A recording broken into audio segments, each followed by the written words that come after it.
I visited Said's birthplace in the Talbia district of West Jerusalem. Though many people knew that Said had been born in this area, everyone was extremely vague about exactly where.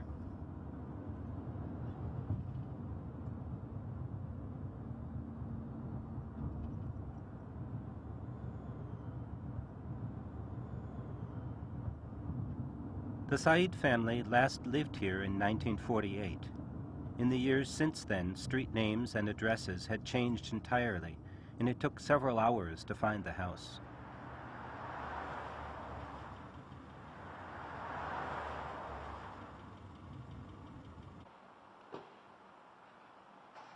When I finally located the house, it was in an exclusive residential district, facing a well-maintained park. It was vacant and on the market for sale.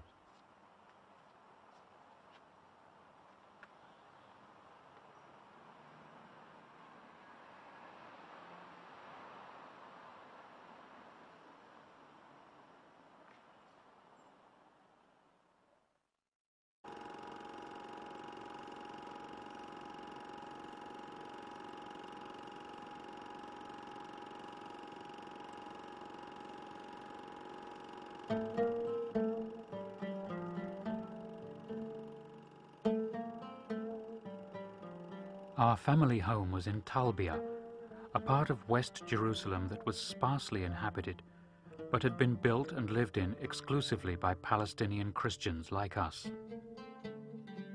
There was no neighborhood to speak of, although we knew everyone else in the as yet not clearly defined district.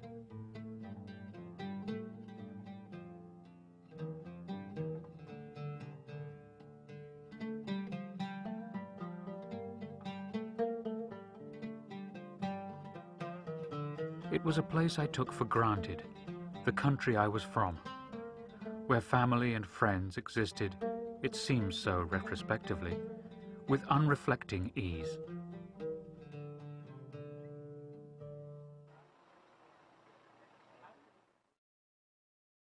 I went to America when I was 15, in the late summer of 1951, for what seemed to be two reasons. One was that I had, in the spring of 51, had a bad episode in the school I was then going to in Cairo called Victoria College, where I was very rowdy, it being a moment of great tension between the teachers, who were all English, and the student body, which is all not English. And I was caught being rowdy at one point, put outside the door of the classroom and seen by the headmaster, who the next morning gave us math. He taught math.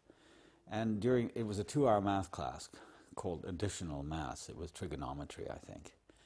And so we were about to take a break between the first and the second period, and he said, "Said," he said, "I saw you outside yesterday. What were you doing outside the door?" I said, "Well, Mr. Lowe, the English teacher, had put me out." He said, "Yes, I heard. You were misbehaving again." I said, "Yes." He said, "Well, we can't have any of that here, so go home." I said, "Now, sir?" He said, "Yes, now." So I packed up my bag and I went home. And he asked to see my parents and told them that I was, that he would accept me back, but only after a period of 2-3 weeks of being away. At which point I realized that, and my parents I think realized after speaking to him, that my career in that school, in the English system, was really over.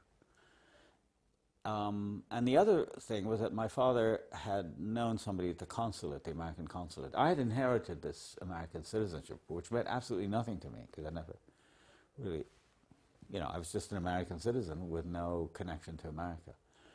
And he said that I had to live in America for 5 years before I was 21. And since I was, in order 50, to keep the citizenship. In order to keep it. And that turned out to be much later turned out to be unconstitutional. But anyway, so then they suddenly decided, my parents, that I should be sent away to America. And through a man called John Badeau, who was then the head of the American University, later became ambassador to Egypt under Kennedy. He was quite a good friend of my father's. I didn't much care for him. The school was found, Mount Hermon. And so I was sent there.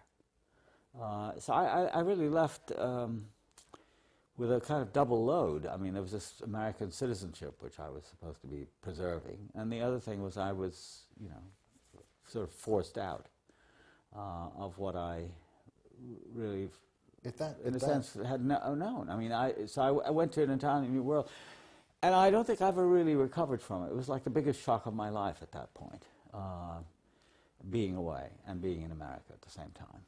And, you know, although I've been there now for over 50 years, you know, I still don't feel I belong there.